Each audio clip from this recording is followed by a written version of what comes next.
तर ओळखा बघू आज मी कसल्या वड्या बनवलेल्या आहेत अगदी खमंग। तर आजी आज ना शेतामध्ये गेलेली आणि तिने शेतातून माटाची भाजी आणली।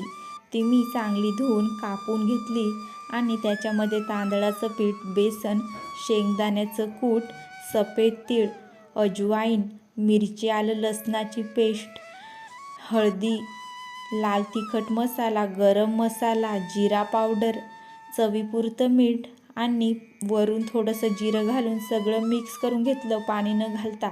आता मी याच्या वड्या करून घेतलेल्या आहेत आणि 20-25 मिनटं चांगलं वाफवून घेणार आहे। तर बघा 25 मिनटं झालेले आहेत आणि वड्या तयार आहेत। आता आपण या वड्या बारीक बारीक कापून तेलामध्ये फ्राय करून घ्यायच्या आहेत।